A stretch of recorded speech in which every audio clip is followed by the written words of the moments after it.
గోల్కొండలో ఆషాఢమాస బోనాలు ఘనంగా ప్రారంభమయ్యాయి. 11 బోనాలతో కుమ్మరులు తొలి బోనం సమర్పించారు. రాష్ట్ర ప్రభుత్వం తరపున లంగర్ హౌస్ నుంచి బంగారు బోనం బయలుదేరింది. అమ్మవారికి పట్టు వస్త్రాలు మంత్రులు పొన్నం, కొండా సురేఖ సమర్పించనున్నారు. ఇక బోనాల వేడుకతో గోల్కొండ పరిసర ప్రాంతాలు భక్తజన సందోహంగా మారాయి. రాష్ట్ర ప్రభుత్వం భక్తుల కోసం విస్తృత భద్రతా ఏర్పాట్లు చేసింది.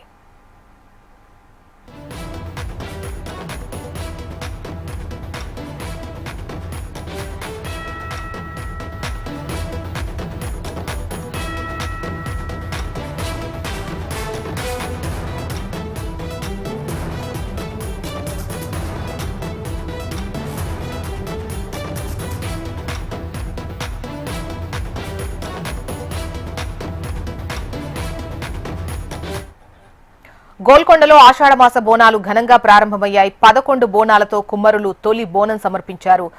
రాష్ట్ర ప్రభుత్వం తరపున లంగర్ హౌస్ నుంచి బంగారు బోనం బయలుదేరింది.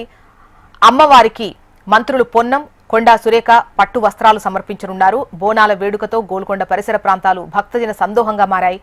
లైవ్ లో మనకు డీటెయిల్స్ అందిస్తారు ప్రియాంక.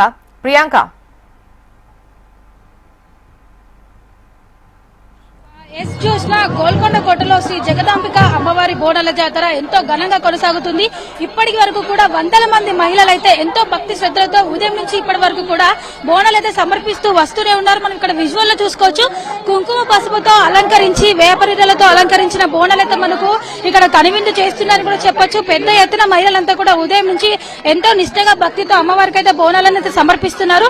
అమ్మ చెప్పండి, ఈ రోజు మీరు ఉపవాసం ఉన్నారా? ఉదయం నుంచి ఎలా కొనసాగుతుంది? ఇక్కడ అంతా ఏర్పాట్లు ఎలా ఉన్నాయి?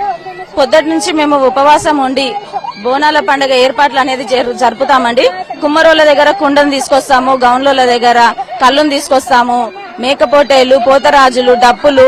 ఒక విధంగా చెప్పాలంటే బీసీ కులాల అన్ని వాళ్ళు కూడా ఇవాళ ఈ పండుగ ఘనంగా జరుపుకుంటారు. ప్రతి ఒక్కరికి మన అమ్మవారికి కుండలో బోనం పెడితే తప్పకుండా ఎక్కుతుంది. ఎందుకంటే ఈ కుండ వచ్చేసి పంచభూతాలతో తయారైన పాత్ర కాబట్టి కుండలో నైవేద్యం ఎక్కి అమ్మవారిని ఏది కోరిక కోరుకున్నా గానీ తప్పకుండా తీరుతుంది అనేది మా యొక్క నమ్మకము. ఈ యొక్క అదృష్టం మా కుమ్మరోళ్ళకి వచ్చినందుకు మేము చాలా గర్వంగా భావిస్తున్నాము. అలాగే హెచ్ఎంటీవీ ప్రేక్షకులకు అందరికీ కూడా తొలిబోనం గోల్కొండకు తొలిబోనం శుభాకాంక్షలు.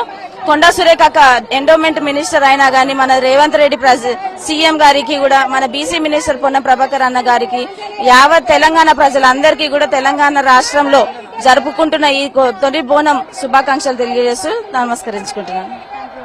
మనం ఇక్కడ చూసుకోవచ్చు, మహిళలంతా కూడా ఎంతో సంతోషంగా అమ్మవారికి అయితే అంటే ఉదయం నుంచి ఉపవాసం ఉంటూ కూడా అది కష్టమని భావించకుండా ఎంతో భక్తితో బోనాలు అయితే సమర్పిస్తూ వస్తున్నారు.